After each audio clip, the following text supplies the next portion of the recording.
Hey YouTubers and DIYers, here's a 1-year update on a Rustoleum turbo spray paint job. Hope you enjoy. Alright YouTubers, we're going to do a second attempt to talk about repainting this hood on my 99 Leisure Travel with the Rustoleum. Like I told you, what we're going to do is I'm going to show the process that I did behind it, like kind of quickly, and I'm going to show you some of the stuff that went on through the year. Now, when I posted the first video about a year ago, and I'll put a link at the end, I got a lot of comments from people saying I was making a mistake not to clear coat it. Well, I did that for a reason.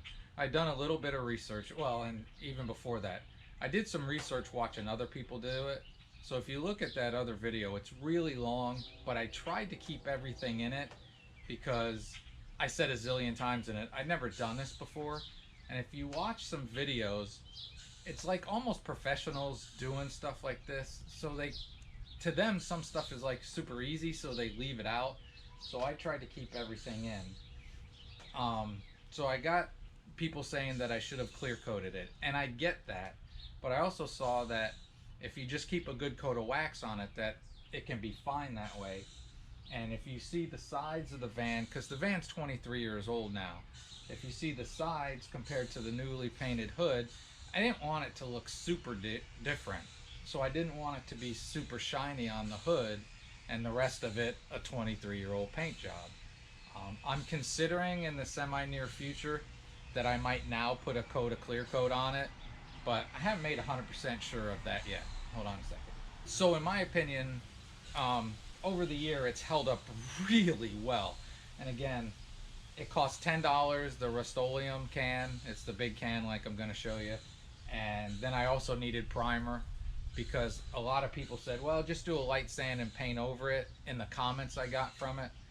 But I figured if I was going to go to the trouble, I'm going to take the whole thing off and down to bare metal and then use good primer and everything. And I think that was about the best way I could do for it to come out.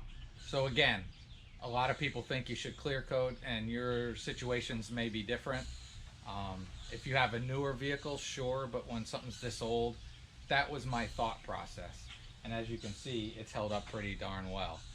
So now let's get to the process I used. Again, going to try to speed it up. So this part right here is from about a week ago when I tried to do this video, but the GoPro screwed up on me and corrupted. So let's take a look at it a week ago. All right, here we go. Maybe you can see some of those hail dings. The light's hitting it just right so that it looks good and bad. That's about as worse as it gets to look. Is one of those little bit of hail damage. So yeah, I don't know if I'm gonna end up telling you this, I couldn't figure out for sure how to get that emblem off, so I ended up just taping around it and then painting it. So that's it. Look, I'm showing you warts and all. Hopefully it's catching those. You can see them. There's hail damage, but no Bondo, no nothing. And when you get further enough away, you can't really see it. Also, I painted the bumper, and that's held up really nice too. I made the decision not to fill with Bondo, but the paint still held well. Here's the primer and the big can of turbo spray. That's how big the sprayer is and why it works well. Again, I taped around the ornament because I didn't know how to get it off. And then I used a whole heap and bunch of paint remover on it. I thought I could just sand it off, but it needed a whole lot of paint remover. I thought I was going to paint it on the vehicle, but I made the good choice of taking it off. I sanded it down to bare metal. Don't use navel jelly. I had to sand it twice. I used a super high-tech paint booth. It was my garage with just some tarps put down. That's the primer coat done. Then I took the primer outside and wet sanded it. And then the paint job of white. They only give you white or black as options. I really screwed up. Something dropped on it, and I tried to pick it up and I smudged it. Hopefully I can build it up and be able to sand it down. It's coming along. It's going to be passable at best, I think. I showed you then, and I'll show you now. I made mistakes. It was pretty easy to take it off and mount it back on, and I think it came out pretty darn good, as I've said a few times already. I think people can do this. The hood looks pretty good for 10 bucks, don't you think? Alright, as I told you, that was how I did it, and now I'm going to show you some stuff on my year of traveling in this van. I put a lot of miles on it. I'm in Ohio. I went up to the UP for quite a while. I drove cross country through the Rockies, and it was hot, hot, hot. I was driving through the Rocky Mountains. It was 100 degrees.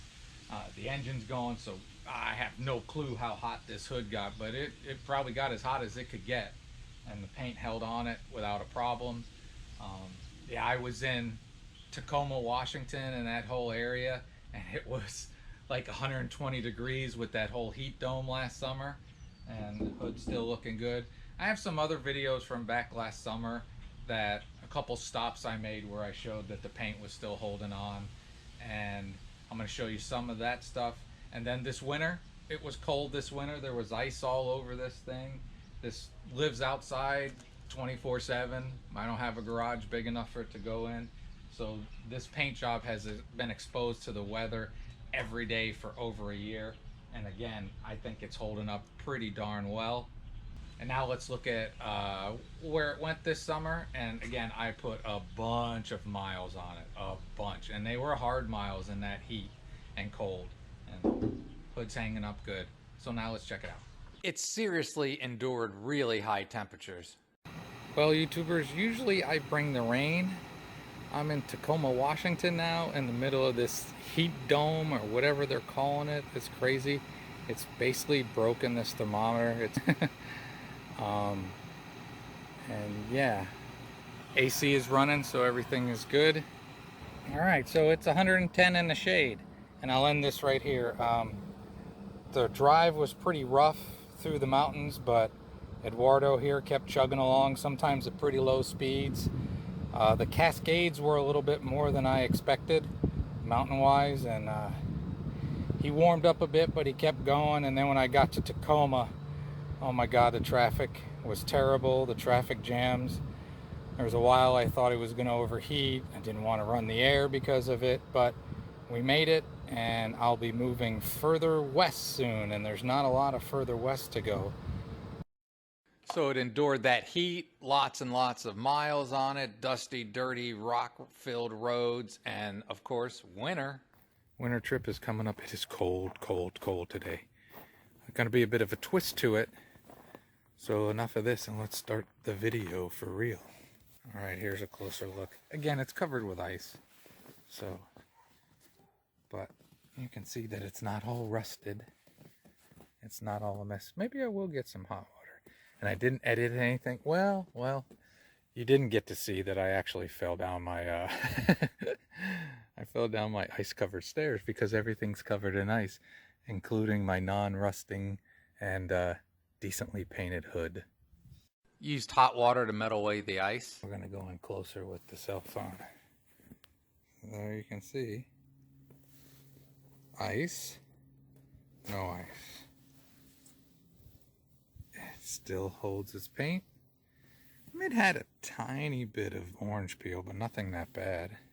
So I again made no claims to this be a professional paint job. I said a zillion times in there that I'd never done it before and didn't know what I was doing. But I will say, after that long trip and hot, hot, hot summer and cold, cold, cold winter now, that Rustoleum, under $10 can of Rustoleum paint is holding up very well, even without clear coat. Okay, so that's it. That's how I did it. Not knowing what I was doing, how it turned out, which I think is pretty darn good, how it's held up, which I think is pretty darn good, where it's been, and I will close with a lot of comments on how you want to do it if you do your own, but for 10 bucks, they wanted like over $500 to do this at a dealership, you know, at a paint shop, and you know, it was 10 bucks for the paint. It was probably about the same for the primer, and I had a few bucks in the paint stripper to get all the old paint off it. So I probably got 40 bucks in it, and I think it turned out really well. So if you have never done anything and you want to give this a try, I think these results speak for themselves, and I would highly recommend giving it a shot. And if you're going to look at, I'm going to show you a picture at the end, it can't get any worse than it was, and it made a heck of an improvement. So I hope you enjoyed. I hope this was helpful. If you stick any comments in it, I'll do the best I can to answer your questions. I, again, am not a professional, but as a non-professional, maybe I can help other non-professionals that think it's a pretty good option to have to keep your vehicle looking a little better than it does. So have a great and wonderful day. So after a 10-minute video, you get to decide, and a year later, if this is something you would choose to do for your vehicle.